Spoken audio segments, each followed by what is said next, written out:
السلام علیکم ورحمۃ اللہ وبرکاتہ۔ دوستو کیسے ہیں آپ لوگ؟ میں امید کرتا ہوں آپ لوگ بہت اچھے سے ہوں گے اور دل سے اللہ کی بارگاہ میں دعا کر لیتا ہوں اللہ تبارک و تعالی آپ کی ہر حاجت کو اپنی بارگاہ میں قبول فرما لے، آپ کے بگڑے ہوئے کاموں کو پورا فرما دے۔ دوستو آپ کو خوب معلوم ہے آج اس مقدس مہینے کی چاند کی 27 تاریخ ہے۔ 27 تاریخ کے بارے میں آپ نے بہت کچھ سنا ہوگا، بڑے بڑے علماء سے سنا ہوگا، آپ نے کتابوں میں پڑھا بھی ہوگا۔ اگر کوئی بھی انسان چاہے عورت ہو، چاہے مرد ہو، چاہے گناہ گار ہو، چاہے خطا کار ہو، چاہے پڑھا لکھا ہو، اگر کوئی بھی انسان اس 27ویں رجب کا وہ دل سے روزہ رکھ لیتا ہے اللہ کی ذات پر بھروسہ رکھنے کے بعد، تو میں پوری ذمہ داری کے ساتھ اور یقین کامل کے ساتھ آپ سے بول سکتا ہوں انشاءاللہ اس کے تمام بگڑے ہوئے کام سمجھ جاتے ہیں۔ ہم ویسے گناہوں پر گناہ کرتے جا رہے ہیں۔ اگر آپ واقعی چاہتے ہیں کہ ہم قرآن پاک سے کچھ فائدہ حاصل کریں تو ہمیں ہر موڑ پر فائدہ ہے۔ تو ناظرین آپ کو یہ کرنا ہے، آپ کو دل سے 27ویں رجب کا روزہ رکھنا ہے اللہ کی رضا کے لیے۔ آپ یہ نیت کر لیجئے کہ میرا فلاں کام بگڑ رہا ہے، میرا فلاں کام پورا ہو جائے، یا میرا فلاں کام میری طبیعت کے مطابق ہو جائے، اور آپ اللہ کی بارگاہ میں یہ دعا کریں اور دل میں حاجت رکھیں۔ اللہ دلوں کے حالات سے باخبر ہے، ہمارے دل میں کیا ہے ہمارا رب جانتا ہے۔ تو آپ کو یہ چاہیے 27ویں رجب کا یعنی کل جو تاریخ 27ویں چاند کی آنے والی ہے، انشاءاللہ جو بھی انسان اس دن کا روزہ رکھے گا 60 مہینے کے برابر لگاتار روزہ رکھنے کے برابر آپ کو ثواب ملے گا۔ صرف ایک روزہ رکھنے کی اس کی اتنی بڑی فضیلت ہے، اسی روزے کو ہزاری روزے کے نام سے پہچانتے ہیں، اور یہ مہینہ اتنی برکت والا ہے، اتنی برکت والا ہے، اور اس مہینے میں سب سے زیادہ برکت والی جو رات ہے، سب سے برکت والا جو دن ہے وہ ہے 27ویں رجب کا۔ تو آپ کے درمیان ہمارے درمیان 27ویں رجب انشاءاللہ جلوہ گر ہے۔ آپ کو یہ چاہیے کہ 27ویں رجب کی ہم برکتوں سے ایسے مالا مال ہو جائیں، اور انشاءاللہ آپ اور ہم سب مل کر کے دعا کر لیتے ہیں اللہ تبارک و تعالیٰ اس مقدس دن کی برکت سے ہماری تمام پریشانیاں دور فرمائے، ہمارے تمام بگڑے ہوئے کاموں کو پورا فرمائے، ہمارے کاروبار کی ہر طرح کی پریشانیوں کو دور فرمائے، ہمارے کاروبار میں خوب خوب خیر و برکتیں عطا فرمائے۔ رب قدیر ہمارے کاروبار کو دشمنوں کی نظر سے محفوظ فرمائے، حاسدوں کی حسد سے، چلنے والوں کی جلن سے محفوظ فرمائے۔ رب قدیر ہمارے گھر کی، کاروبار کی، مکان کی تمام بندشیں، تمام جادو جنات کا توڑ عطا فرمائے۔ تو دوستو آپ کو چاہیے کل ہزاری روزہ ضرور رکھنا ہے انشاءاللہ، اور اس روزے کو رکھنے سے پہلے آپ جو بھی دل میں نیت کر لیں گے اللہ پاک آپ کی اس حاجت کو اپنی بارگاہ میں قبول فرمائے گا۔ اور اس روزے سے پہلے آج آپ کو چاہیے جو بھی انسان 26 رجب کو سورہ رحمان کی کثرت کر لے۔ تو میں یہ سمجھتا ہوں کہ سورہ رحمان کی اتنی برکتیں ہیں کیونکہ ہر چیز کی کوئی نہ کوئی خوبصورتی ہوتی ہے، زینت ہوتی ہے، اور قرآن پاک کی خوبصورتی سورہ رحمان ہے۔ آپ سورہ رحمان کو دل سے صرف ایک بار ہی سن کر دیکھیں، جو لوگ پڑھنا جانتے ہیں پڑھ لیں، اور جو لوگ پڑھنا نہیں جانتے وہ لوگ کنفیوز نہ ہوں، ٹینشن نہ لیں، وہ اس بات کو نہ سوچیں کہ ہمارا یہ ویڈیو دیکھنا بیکار ہے، ایسا بالکل نہیں ہے۔ آپ پلیز اس ویڈیو کو بالکل بھی اپنے نگاہوں سے، اپنے ہاتھوں سے نہ جانے دیجیے گا، کیونکہ اگر آپ اس ویڈیو کو اگنور کریں گے تو آپ نقصان میں رہ سکتے ہیں، کیونکہ جو فائدہ آپ کو ملنے والا ہوگا آپ اس سے محروم رہ سکتے ہیں۔ آپ کو یہ چاہیے سورہ مبارکہ کو، سورہ رحمان کو اس نیت کے ساتھ سن لیں، جو بھی دل میں حاجت رکھیں اس سورہ مبارکہ کو سنتے سمے آپ اپنے سامنے تھوڑا پانی رکھ لیں، اس پانی پر اس سورہ مبارکہ کو سننے کے بعد دم کر دیں۔ انشاءاللہ دم کرنے کے بعد مکان کے چاروں کونوں پر، یا آپ چاہتے ہیں دکان کے چاروں کونوں پر، یا جس جگہ بزنس کرتے ہیں وہاں چاروں کونوں پر تھوڑا چھڑک دیجئے۔ انشاءاللہ ہفتے میں 3 دن صرف لگاتار عمل کر لیجئے، پھر آپ اپنے کاروبار کی، اپنے مکان کی خیر و برکت دیکھ سکتے ہیں۔ تمام طرح کی رکاوٹیں جو ہوں گی دور ہو جائیں گی، تمام طرح کی تنگ دستیاں، رزق کی تنگی، مال و دولت کی تنگی، یا دشمن آپ کے پیچھے پڑا ہو اس کے کیے ہوئے جادو ٹونے تمام کے تمام دھرے کے دھرے رہ جائیں گے، اور اللہ پاک آپ کو بے حساب کامیابی عطا فرمائے گا۔ تو دوستو مجھے امید ہے آپ کو ویڈیو بہت اچھا لگا ہوگا۔ آج کی اس ویڈیو سے آپ پورا فائدہ اٹھائیں، نیت کریں انشاءاللہ کل ہمیں ہزاری روزہ بھی رکھنا ہے۔ تو آپ اس ویڈیو کو دل سے لائک کر دیں اور چینل کو سبسکرائب بھی کر دیں، اور اس ویڈیو کو صدقہ جاریہ سمجھ کر नेकी समझ करके इतना शेयर करें ताकि हो सकता है आपके वसीले से, आपके ज़रिए से आपका कोई भाई इस वीडियो से फ़ायदा उठाए और कल का जो रोज़ा रखे उसको भी सवाब मिलेगा, फिर आपको बताने का भी उतना ही सवाब मिलेगा। तो दोस्तों, अब हम आपको सुनाने जा रहे हैं सूरह रहमान की तिलावत। औज़ु बिल्लाहि मिनश शैतानिर रजीम। बिस्मिल्लाहिर रहमानिर रहीम। अर्रहमान अल्लमल कुरआन खलक़ल इंसान अल्लमहुल बयान। अश-शम्सु वल क़मरु बिहुस्बान वन-नज्मु वश-शजरु यस्जुदान। वस्समाअ रफ़अहा ववضअल मीज़ान अल्ला ततग़ौ फ़िल मीज़ान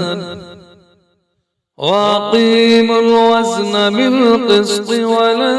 तुख़्सिरुल मीज़ान वल-अर्ض वضعها للأنام فيها فاكهة والنخل ذات الأكمام والحب ذو العصف والريحان فبأي آلاء ربكما تكذبان خلق الإنسان من صلصال كالفخار وخلق الجن من مارج من نار فبأي آلاء ربكما تكذبان رب المشرقين ورب المغربين فبأي آلاء ربكما تكذبان مرج البحرين يلتقيان بينهما برزخ لا يبغيان فبأي آلاء ربكما تكذبان يخرج منهما اللؤلؤ والمرجان فبأي آلاء ربكما تكذبان وله الجوار المنشآت في البحر كالأعلام فبأي آلاء ربكما تكذبان كل من عليها فان ويبقى وجه ربك ذو الجلال والإكرام فبأي آلاء ربكما تكذبان يسأله من في السماوات والأرض كل يوم هو في شأن فبأي آلاء ربكما تكذبان سنفرغ لكم أيها الثقلان فبأي آلاء ربكما تكذبان يا معشر الجن والإنس إن استطعتم أن تنفذوا من أقطار السماوات والأرض فانفذوا لا تنفذون إلا بسلطان فبأي آلاء ربكما تكذبان يرسل عليكما شواظ من نار ونحاس فلا تنتصران فبأي آلاء ربكما تكذبان فإذا انشقت السماء فكانت وردة كالدهان فبأي آلاء ربكما تكذبان فيومئذ لا يسأل عن ذنبه إنس ولا جان فبأي آلاء ربكما تكذبان يعرف المجرمون بسيماهم فيؤخذ بالنواسي والأقدام فبأي آلاء ربكما تكذبان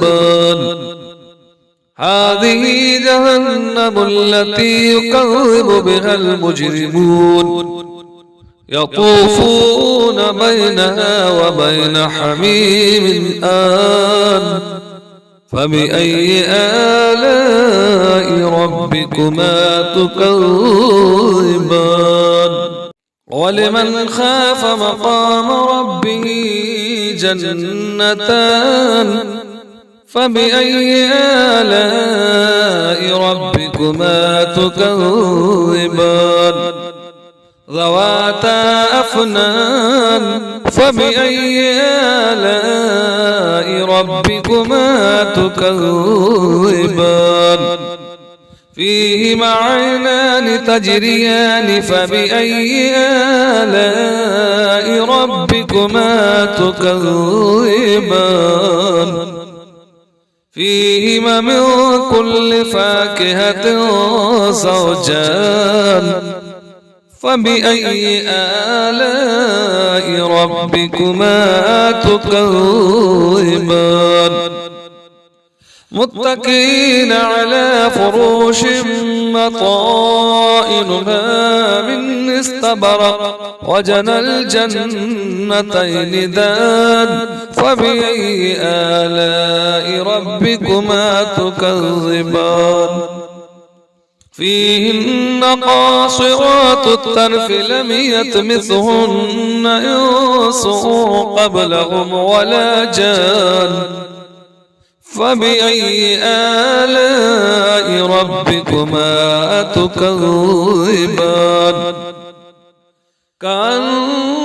كأنهن الياقوت والمرجان فبأي آلاء ربكما تكذبان هل جزاء الإحسان إلا الإحسان فبأي آلاء ربكما تكذبان